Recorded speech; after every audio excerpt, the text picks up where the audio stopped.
बच्चों अब प्रश्न नंबर 3 जो डिफरेंट लेवल का है, डिफरेंट नेचर का है। प्रश्न नंबर 3 कह रहा है कि फंक्शन एफ एक्स बराबर mod of x plus 1, mod के अंदर एक्स प्लस 1 है, plus mod of x minus 1। तो मापांक फलन है, लेकिन पहले मापांक में एक्स प्लस 1 है, दूसरा प्लस करके उसको ऐड कर दिया गया है mod of x minus 1। For every x belongs to real number, x वास्तविक संख्या है के बिंदु एक्स बराबर 1 पर इस एफ एक्स बराबर mod x plus 1 plus mod x minus 1 की अवकलनीयता की जांच कीजिए। ये प्रश्न है, उसको नो डाउट कि हमें इस प्रश्न को, इस मापांक फलन के नेचर को समझना पड़ेगा कि उसके डोमेन पर वो किस प्रकार से परिभाषित है। ये भी एक प्रकार से इनडायरेक्ट ड्यूअल नेचर का, 3 प्रकार के नेचर का, डोमेन के विभिन्न बिंदुओं पर फलन का वैल्यू अलग अलग होगी। ये सिंप्लीफाई करके आप इस प्रश्न में देखेंगे। तो प्रस्तुत है प्रश्न नंबर 3 का हल बच्चों। अब क्वेश्चन नंबर 3 जो काफ़ी महत्वपूर्ण है और कॉम्पिटिटिव एग्जामिनेशन में भी आपको काम आएगा और 12वीं में भी बोर्ड एग्ज़ाम में काम आएगा। तो क्वेश्चन नंबर 3 में ये कहा गया है बच्चों, आप नोट करेंगे, f x is equal to mod of x plus 1, और इसमें बीच में प्लस साइन है और मॉड एक्स माइनस 1। ये रियल वैल्यूड फंक्शन है, यानी for every x belongs to real number, इसलिए इसको रियल वैल्यूड फंक्शन बोलते हैं। और प्रश्न नंबर 3 ये कह रहा है कि x बराबर 1 पर जो ये फंक्शन 1 है, इसको हम एक नंबर का इक्वेशन नंबर दे रहे हैं। x बराबर 1 पर अवकलनीयता, डिफरेंशिएबिलिटी, अवकलनीयता, ये फंक्शन x बराबर 1 पर अवकलनीय है कि नहीं, अवकलनीयता की हमें जांच करना है, जांच करना है, ये क्वेश्चन कह रहा है। तो निश्चित रूप से आप समझ रहे होंगे बच्चों कि हमें x बराबर 1 पर इस फंक्शन की राइट हैंड डिफरेंशिएबिलिटी निकालना पड़ेगा। x बराबर 1 पर उसके बाईं ओर की का अवकल गुणांक निकालना पड़ेगा, और x बराबर 1 पर हमें लेफ्ट हैंड डिफरेंशिएबिलिटी निकालना पड़ेगा। यानी हिंदी में हम कहें कि x बराबर 1 पर दाहिनी ओर की का अवकल गुणांक निकालना पड़ेगा। तो जो फंक्शन आप देख रहे हैं वो थोड़ा स्पेशल टाइप का फंक्शन है, तो उसको समझने के लिए इसको एक सिंप्लीफाइड करना ज़रूरी है बच्चों। तो f x is equal to, मैं इसी फंक्शन 1 का एक फॉर्म आपको बता रहा हूँ। आप देख रहे हैं कि इसमें मॉड एक्स प्लस 1 है, तो मॉड एक्स प्लस 1 को पहले हम समझें कि ये mod x plus 1 minus mod x plus 1 कब होगा, जब आपको मालूम है कि x प्लस 1 लेस देन 0 होगा, यानी x लेस देन माइनस 1 के केस में ये जो मॉड फंक्शन है, ये पहला वाला, इसमें 2 मॉड है, x प्लस 1 है, x माइनस 1 है। तो ये x प्लस 1 यदि नेगेटिव होगा तब यानी 1 को पक्षांतर किया तो माइनस 1 होगा। ये समझना बहुत ज़रूरी है बच्चों। और सवाल ही नहीं उठता, ये बात कहाँ से समझ में आई, जब आप मापांक फलन पढ़ रहे थे कि mod x is equal to minus x कब होता है, जब आपको मालूम है x निगेटिव हो, 0 से कम हो। यहाँ x प्लस 1 हो गया, x के जगह x प्लस 1 रिप्लेस कर दिया है, तो x प्लस 1 छोटा है 0 से, तो x छोटा है माइनस 1 से। तो इस केस में x छोटा है, एक ही पॉइंट को हम लें। तो दूसरा जो मॉड फंक्शन है x माइनस 1, जो दूसरा आपको जो मैं डबल टिक करके बता रहा हूँ, ये नेगेटिव कब होगा, आप खुद सोचिए कि माइनस एक्स माइनस वन होगा। वो किस केस में? जब x माइनस वन छोटा हो 0 से, यानी x छोटा है 1 से। जब मैं x छोटा है ऋण 1 से ले रहा हूँ तो निश्चित रूप से ये केस x लेस देन 1 को फॉलो कर रहा है। तो इसका मतलब ये जो फर्स्ट वाला फंक्शन है मॉड x प्लस वन वो निगेटिव है, यानी minus x plus one mod हट गया और माइनस x माइनस वन ये दोनों निगेटिव होंगे। तो बच्चों ये दोनों केस को आपने अच्छे से समझ लिया। यानी इस सवाल में कठिनाई ये है कि इस फंक्शन को हम direct left hand differentiability, right hand differentiability इस बिंदु पर नहीं निकाल पा रहे हैं। इसलिए इस जो इक्वेशन नंबर 1 को जो मापांक फलन है उसको हम x के विभिन्न मानों के लिए उसको सिंप्लीफाइड कर रहे हैं।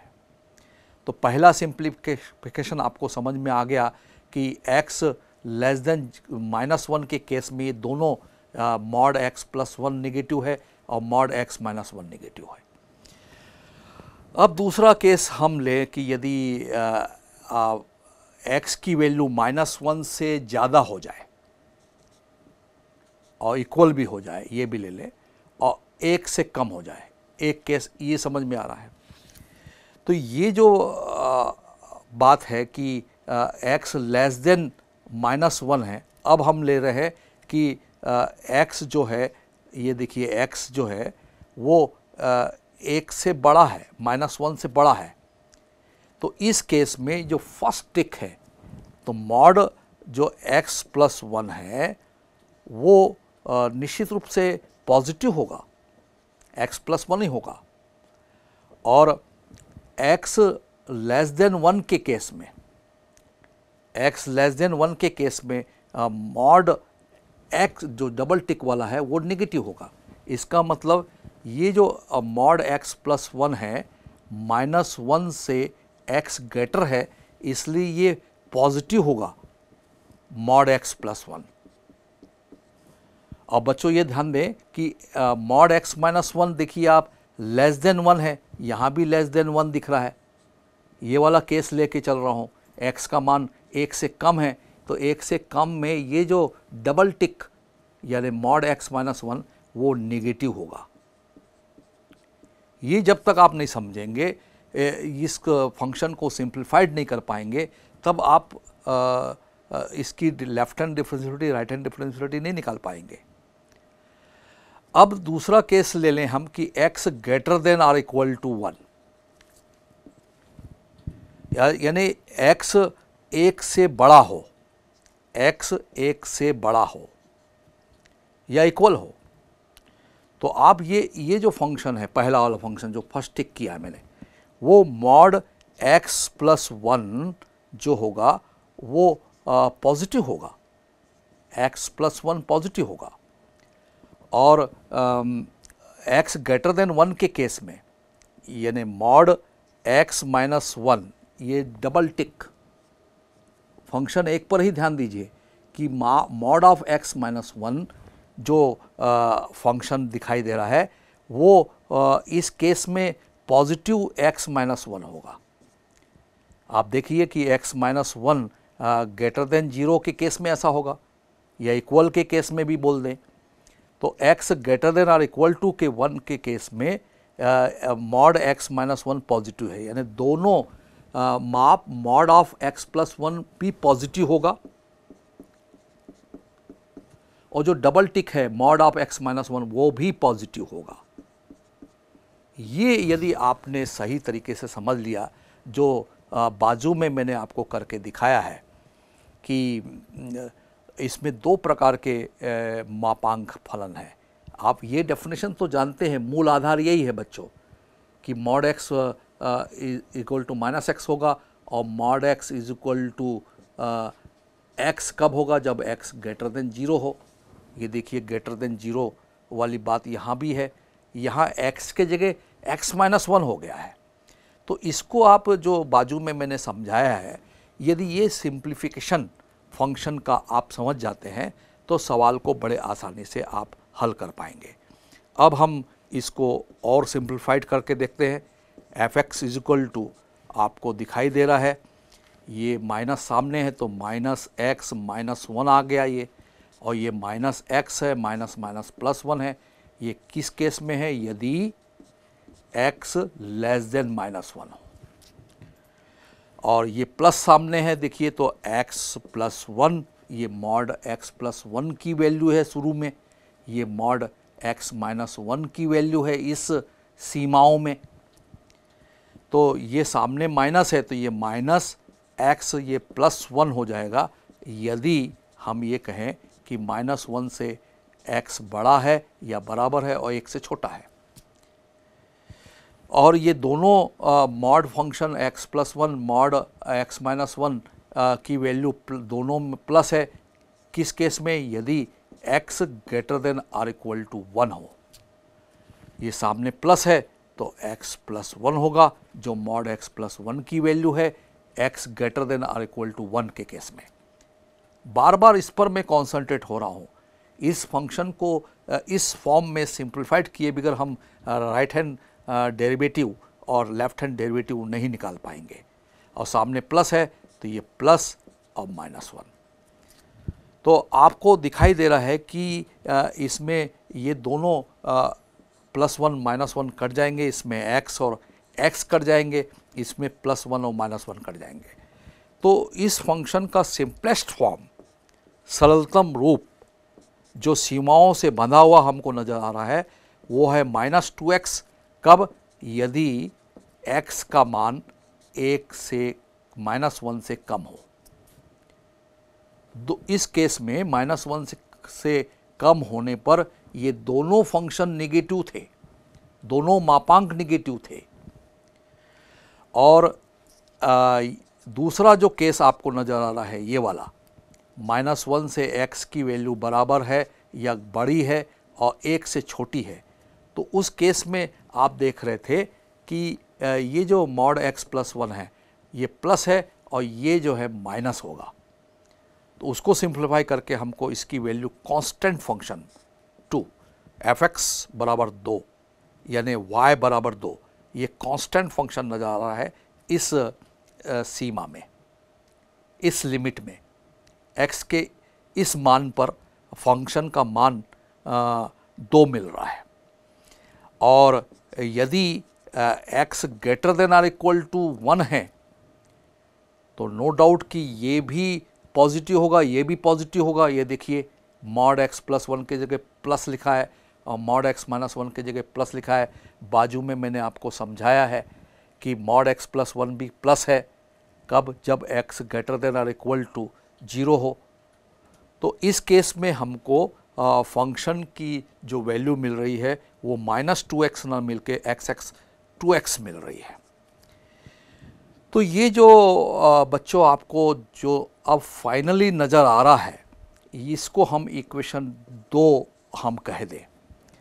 अब बड़े आसानी से हम इसकी लेफ्ट हैंड डिफरेंशिएबिलिटी x बराबर 1 पर और x बराबर 1 पर राइट हैंड डिफरेंशिएबिलिटी अवकल गुणांक x बराबर 1 पर निकाल पाएंगे। तो बच्चों आपने ये देखा और बाजू में ये समझा कि मॉड x प्लस वन की वैल्यू नेगेटिव है। कब? x plus one less than 0 है तो x less than one minus one के केस में आपने देखा कि ये दोनों नेगेटिव है, जिससे माइनस टू एक्स मिला। और x greater then minus one से रहेगा तो पहला वाला पॉजिटिव और दूसरा वाला नेगेटिव रहेगा। x लेस देन वन के केस में आपको mod x minus one negative मिल रहा था, तो उसमें ये कांस्टेंट फंक्शन मिल गया। और x greater than or equal to one के केस में दोनों पॉजिटिव है, जिसमें 1 1 कट गया तो 2x मिल गया। अब हम बड़े आसानी से इस सवाल को हल कर पाएंगे। डायरेक्ट आप 1 के हिसाब से यदि डिफरेंशिएबिलिटी निकालना चाहेंगे तो मुश्किल होगा बच्चों, इसलिए इस पर ज़्यादा कंसंट्रेशन करना पड़ा। ये फंक्शन ट्रिपलेट नेचर का है, 3 प्रकार से परिभाषित है। x के विभिन्न मानों के लिए ये विभिन्न मान रखता है, इसलिए ये दिक्कत पड़ी बच्चों। तो x बराबर 1 पर जो एफ एक्स फलन है कि आर एच डी हम निकालेंगे, राइट हैंड डेरिवेटिव निकालेंगे और उसको हम आर एफ डैश ऑफ 1 लिखते हैं। Right hand derivative differential coefficient at the point x is equal to 1, ऐसा इसको पढ़ते हैं। तो जब हम इसको सिंप्लीफाई करेंगे तो right hand differentiability R H D R F dash of 1 is equal to, किस प्रकार से परिभाषा है उसकी, limit x tending to 1 plus F of x minus, इस बिंदु पर है इसलिए एफ ऑफ 1 और इस बिंदु पर है इसलिए x माइनस 1। ये इसकी डेफिनेशन है अवकल गुणांक की, बिंदु 1 पर राइट हैंड बाई ओर की अवकलनीयता। कई प्रकार से इसको समझने की कोशिश करिए बच्चों। अब आपको स्पष्ट नज़र आ रहा है कि 1 के ऊपर प्लस साइन लगाया है, इसका मतलब 1 से ज़्यादा यानी 1.1, 1.2, 1.52 यानी प्लस इन्फिनिटी से हम 1 की तरफ अग्रसर हो रहे हैं। Limit x tending to 1 plus का मतलब आप समझिए कि x की जो इनिशियल वैल्यू है 1 से ज़्यादा है और 1 से ज़्यादा के केस में समीकरण नंबर 2 पर आप नज़र करिए, x 1 से ज़्यादा ये यहीं नज़र आ रहा है। तो f(x) के जगह हमें इस लिमिट में limit x tending to 1 plus 1 से ज़्यादा से हम 1 की तरफ अग्रसर हो रहे हैं। तो फंक्शन की जो डेफिनेशन है वो 2x है, जो समीकरण नंबर 2 में नज़र आ रही है, ये देखिए 2x है। और f of 1 x is equal to 1 यहाँ यही तीसरे केस में ही नज़र आ रहा है, तो ये 2x है। x बराबर 1 के केस में भी 2x है, तो 2x फंक्शन का मान है, लेकिन किस बिंदु पर निकालना पड़ेगा अपने को, x बराबर 1 में, और नीचे आपको x माइनस 1 नज़र आ रहा है। तो जब हम इसकी राइट हैंड डिफरेंशिएबिलिटी, जिसको मैं आर एफ डैश 1 भी लिख रहा हूँ, वो हमको किस प्रकार से मिल रही है, limit x tending to 1 plus, और ये तो 2x ही रहेगा, और माइनस यहाँ x के जगह 1 रिप्लेस करेंगे, 2 इंटू x के जगह 1 लिख देंगे, यानी f ऑफ 1 का मतलब 2 है अपॉन x माइनस 1। तो बच्चों आपको स्पष्ट नज़र आ रहा है कि लिमिट के बाहर ये 2 कॉमन हम लिख सकते हैं, तो 2 मैंने यहाँ कॉमन लिख दिया, और limit x tending to 1 plus है तो x माइनस 1 बचेगा, x minus 1 upon x minus 1।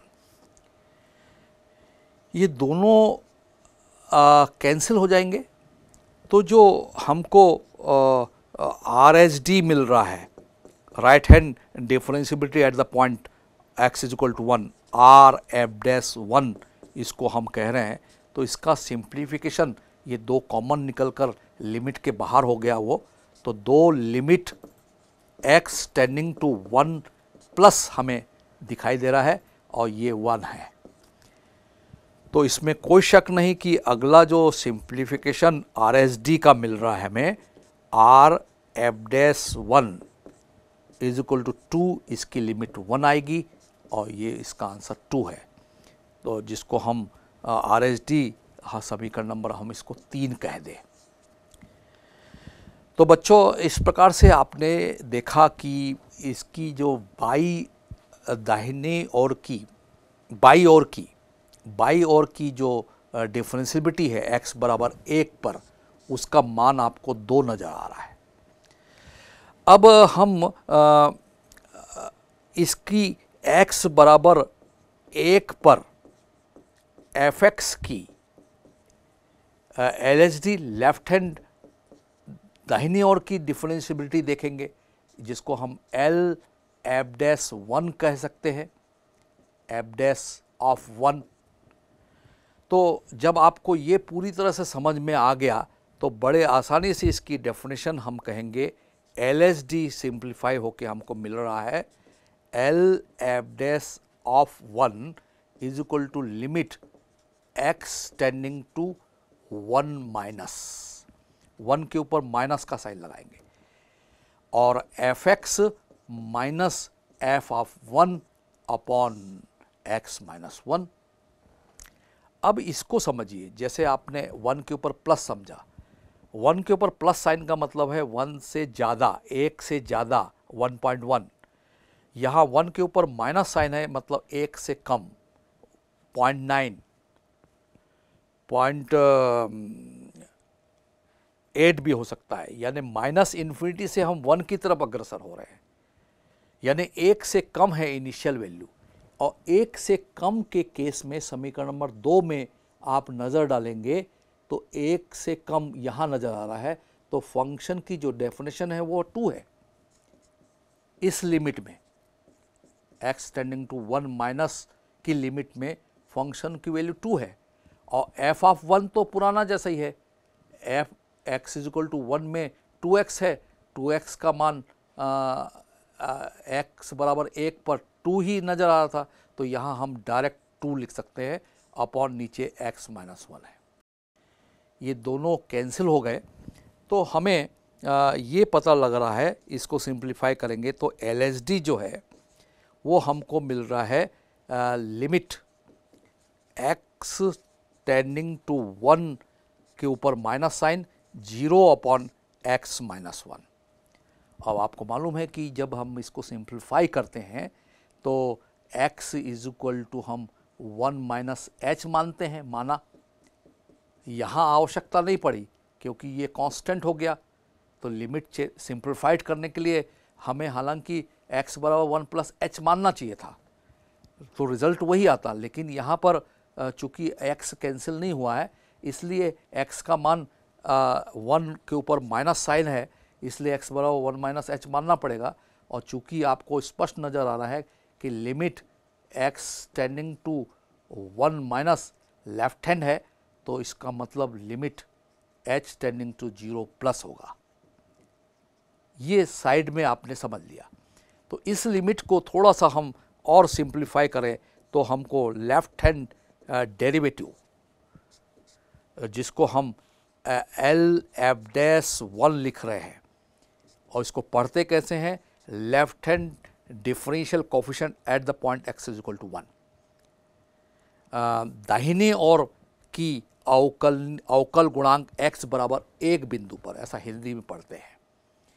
तो ये तो लिमिट आपकी चेंज होते दिख रही है, h टेंडिंग टू 0 प्लस है, और ऊपर की वैल्यू 2 से माइनस होके 0 आ गया, और यहाँ 1 माइनस h रख दें x के जगह, ये देखिए 1 माइनस h रिप्लेस करने बोल रहा हूँ, और 1 कैंसिल करेंगे तो इसकी जो लिमिट है हमको 0 मिल रही है। यानी left hand differentiability at the point x equal to 1 में हमें ये समीकरण नंबर हम 4 कह दें। और जबकि यहाँ 3 में राइट हैंड डेरिवेटिव RHD आपको दिख रहा है 2, तो स्पष्ट है कि 2 जब 0 के बराबर नहीं है तो इसका मतलब है कि RHD is not equal to LSD। आप ऐसा भी लिख सकते हैं कि R F dash of 1 is not equal to L F dash of 1। बिंदु 1 पर, इसलिए 1 पर कहा जा रहा है, यहाँ ये बराबर नहीं है, तो हम इस नतीजे पर पहुँचते हैं कि जो दिया गया फलन 1 है, F x is equal to mod of x plus 1 और mod of x minus 1, F x बिंदु x बराबर 1 पर अवकलनीय नहीं है। It is not differentiable at the point x is equal to 1। अवकलनीय नहीं है, ये रिजल्ट आप एग्जाम में लिख देंगे बच्चों। मुख्य रूप से आपको फंक्शन को जो सिंप्लीफाइड किया है वही इसका मूल आधार है बच्चों। जब तक आप समीकरण नंबर 2 प्राप्त नहीं करेंगे, अब बाजू की जो मैंने आपको मॉड फंक्शन की डेफिनेशन के हिसाब से इस मॉड एक्स प्लस 1 को बदल कर दिखाया कि ये प्लस था, ये माइनस था, और दूसरे केस में ये दोनों निगेटिव थे, ये पहले केस में ये दोनों निगेटिव थे और फिर ये पहला प्लस था और दूसरा निगेटिव था, और तीसरे केस में इस लिमिट में x ग्रेटर देन 1 में दोनों पॉजिटिव थे, तब 2x मिला था। ये बाजू में जो सिंप्लीफिकेशन बताया है, आपको सोच आपको बढ़ाना होगा बच्चों, तभी इस फंक्शन की RHD और LHD आप डिफाइन कर पाएंगे और इस नतीजे पर पहुंच पाएंगे कि ये फंक्शन 1 जो है वो अवकलनीय नहीं है।